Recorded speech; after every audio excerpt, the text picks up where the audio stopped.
Hello everyone, I'm Raven from Raven Comics, and today we will conclude the Batman of Tomorrow series.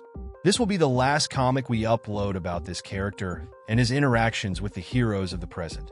We begin in the depths of the ocean. Aqualad mentions that they're lucky to have an advantage in finding Superboy. But Raven, Savior, and Beast Boy won't be far behind. Starfire tells him this isn't a race, but Aqualad replies that this is exactly what it is. Savior wants to kill John, and they need to reach him first. The energy trail John is leaving behind is like a rapidly fraying thread. Starfire tells Aqualad that they aren't far from him and asks why they can't see Robin and John. Aqualad explains it's because they don't have his eyes. Under this extreme pressure, he has a thin, invisible membrane covering his eyes, allowing him to see optimally, identifying patterns like infrared glasses underwater. Before he can continue explaining, Aqualad stops, having spotted a large structure nearby. What lies before him seems to be some sort of headquarters.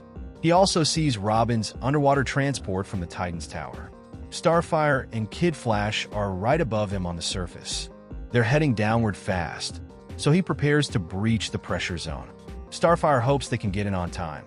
Meanwhile, inside the base, John tells Robin he feels pretty clean. He should probably run some tests on his solar eruption powers to see if they work the same as his father's. Damian says they probably will, but with his mixed DNA, it might manifest differently. Batman of Tomorrow said John would lose control in the future, but never mentioned what would cause it. Suddenly, alarms start blaring. Damian instructs the computer to arm non-lethal weapons and target whoever's outside. John asks him to calm down, not wanting things to get out of hand. Damian tells him not to question it, as he's doing all this to protect him. Outside the base, Aqualad creates an airtight seal, so the Titan's transport can enter the water. Once inside, Kid Flash urges them to find Robin and John before Savior does. The base's systems detect a threat, and the atmospheric levels inside the facility begin to pressurize. Damian believes Raven must have tapped into his emotions to track them down, bringing Tim Drake and the others with him. John needs to prepare to take him down, though John would prefer to try talking first. Robin insists there's no time for talk, just action.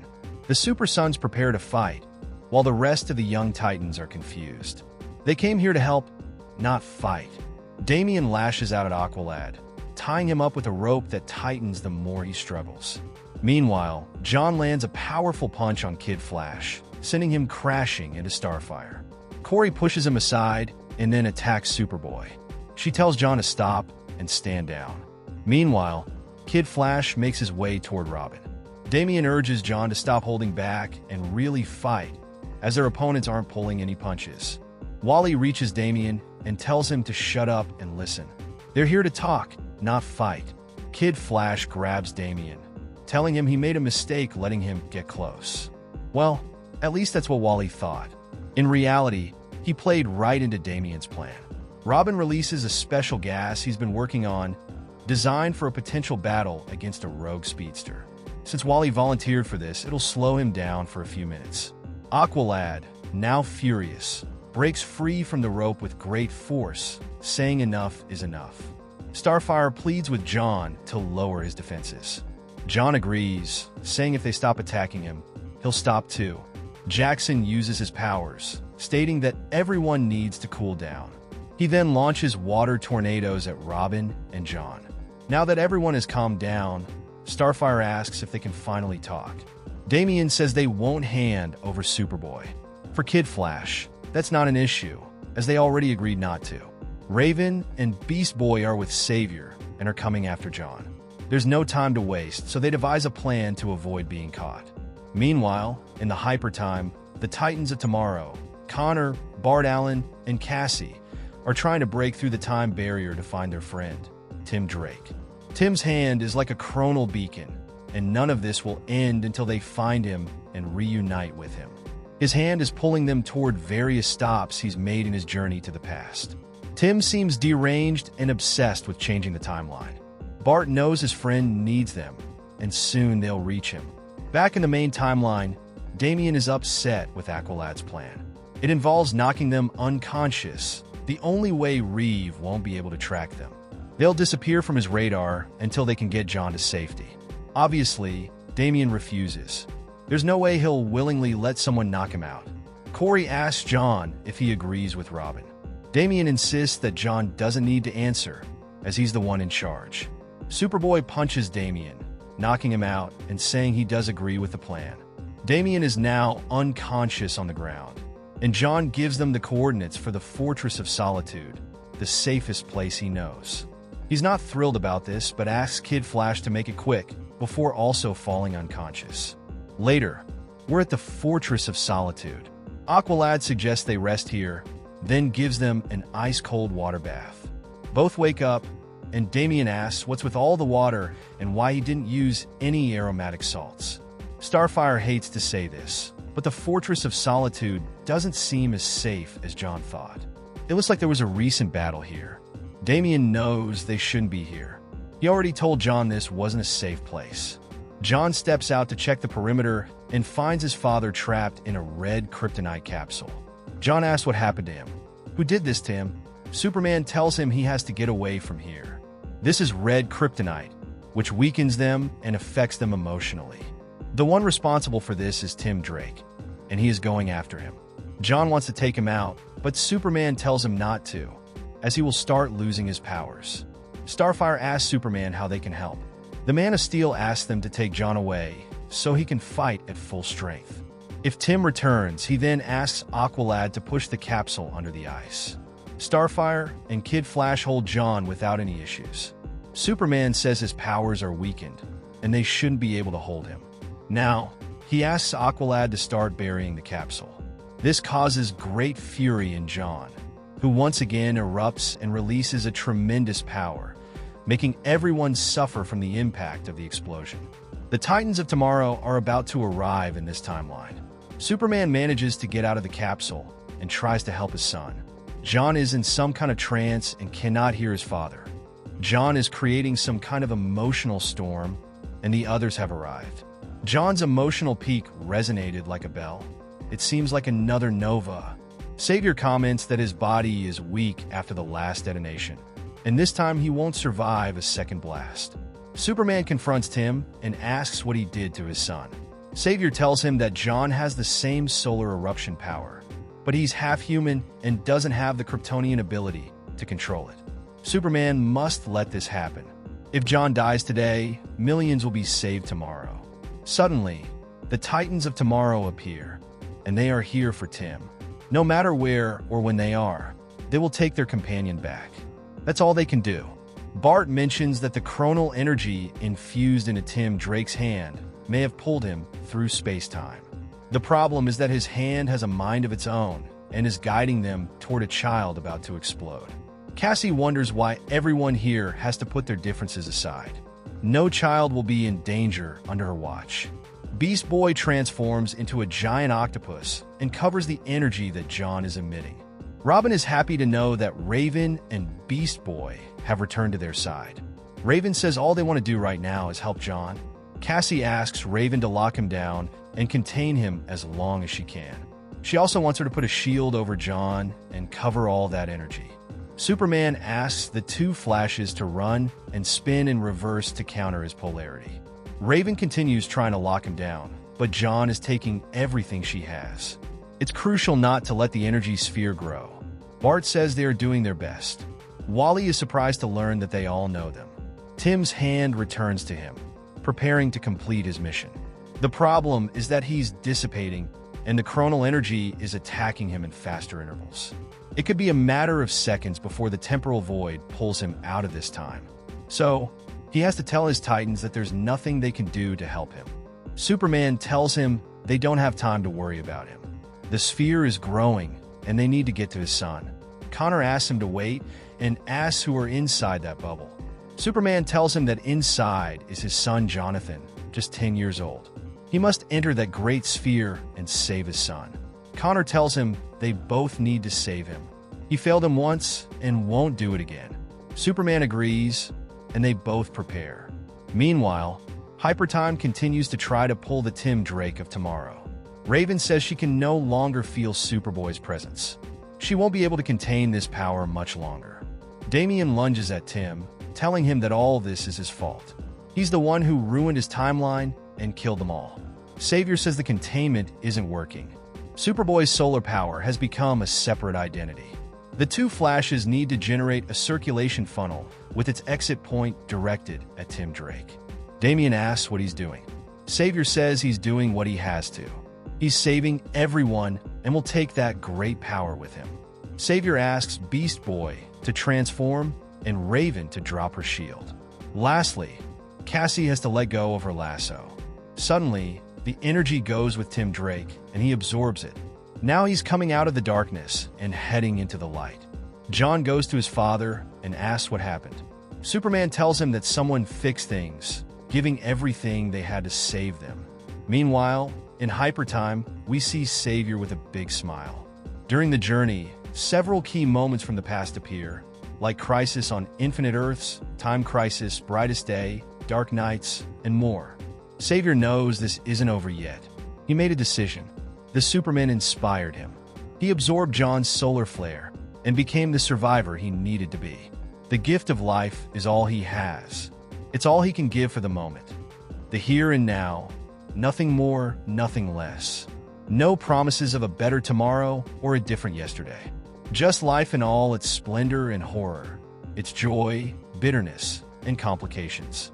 Raven tries to maintain a telepathic connection between them all, but it quickly dissolves. Their minds only glimpse what the Tim of tomorrow can see. Hypertime shows him the chaos of the future and tomorrow's repercussions, as he gleefully falls through time toward his destiny, ready to fight anyone or anything that threatens the timeline. He feels there are others on the same mission, but his is more surgical by nature, more precise. This mission might be one he never returns from. The portal to Hypertime closes, and we see a small explosion. The Tim Drake of tomorrow is gone, and for now, his whereabouts are unknown. As he mentioned, he may never return. Robin and John don't understand what just happened. Raven comments that they saw a version of their Tim sacrificing himself for all of them. It seems that while Tim was being absorbed by Hypertime, everyone present saw the same images of the past and future.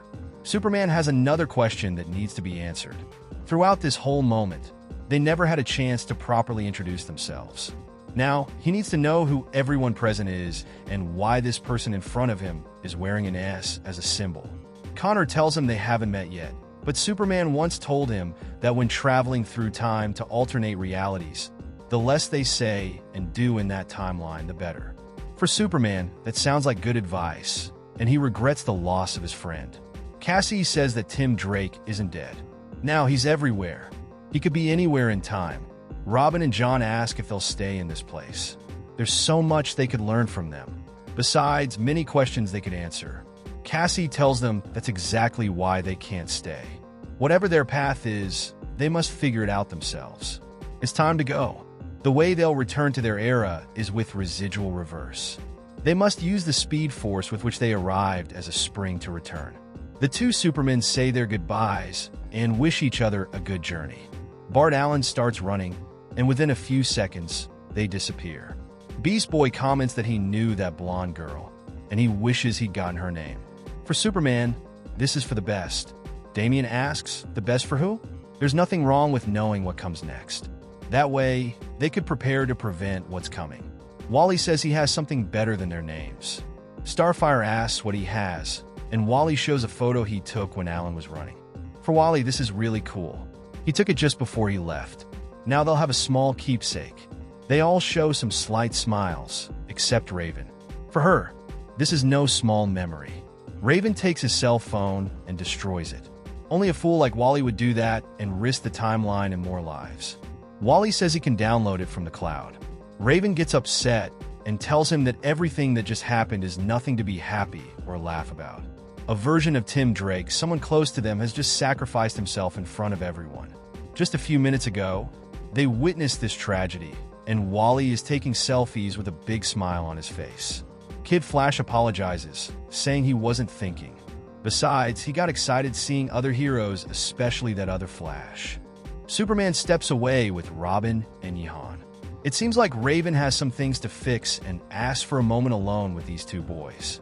Meanwhile, In Gotham City at Wayne Manor, Bruce is just waking up. He was severely injured after the beating from the Batman of the future. Alfred greets him, and Bruce asks how long he's been out. He was unconscious after his fight with the alternate Tim Drake. Alfred thinks Bruce is hallucinating, believing what happened was just a dream. Obviously, Bruce disagrees. In the Fortress of Solitude, Superman looks a bit pensive, standing there for about 5 minutes. Robin asks why he's still thinking about what happened if it's all over. Superman doesn't agree with Damian, as this doesn't seem entirely over. Superman says he needs to reconsider this team, to keep the Super Sons together.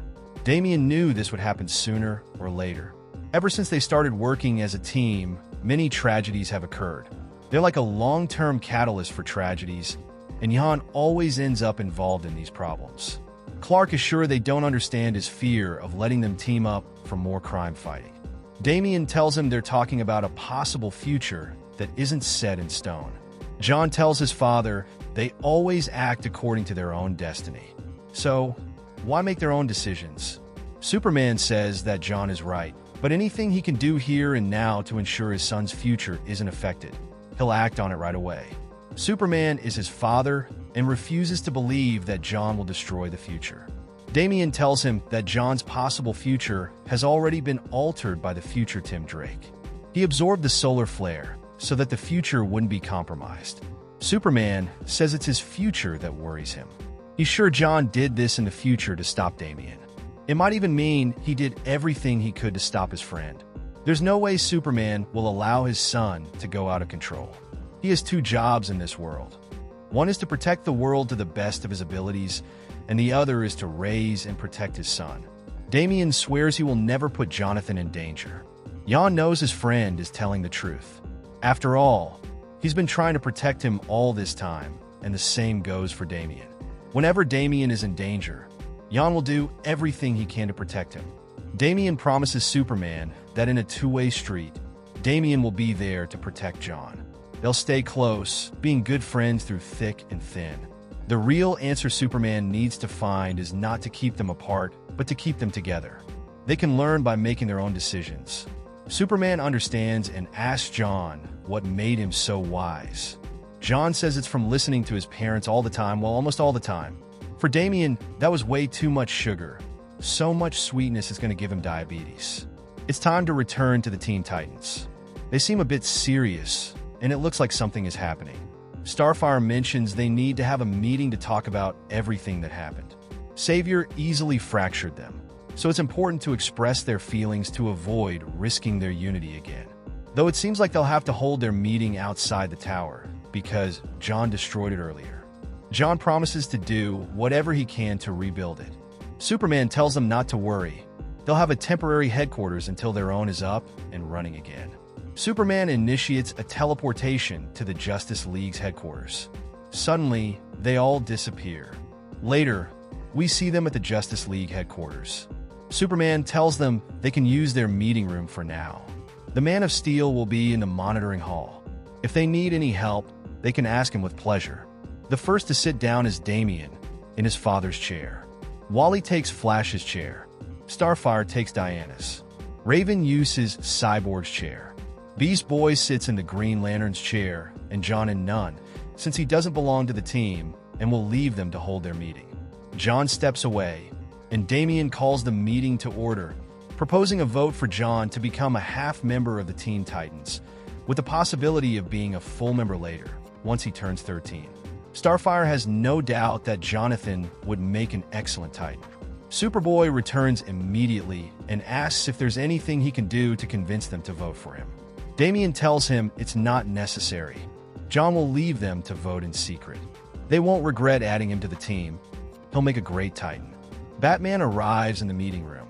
He wants a full report from all of them about that future Tim, with every detail of the encounter. Damian tells his father they're in the middle of a vote. They're deciding if John can join the Teen Titans or not. Batman asks them to vote, and for those who think John should be a Titan to raise their hands. Raven, Aqualad, and Wally refuse to have him on the team. Batman apologizes to Jan. Starfire says this craziness, they just went through shows they have many issues to resolve, first among themselves. Raven tells John that he's probably disappointed, but this vote isn't a reflection of who Superboy is, but rather a reflection of them. They need to keep working together as a team. Damian goes to talk to John. He apologizes for the vote. John tells him not to worry. Having Robin's support means a lot to him. Damian tells him that's what teammates are for, to look out for each other. Teammates, so they're no longer friends?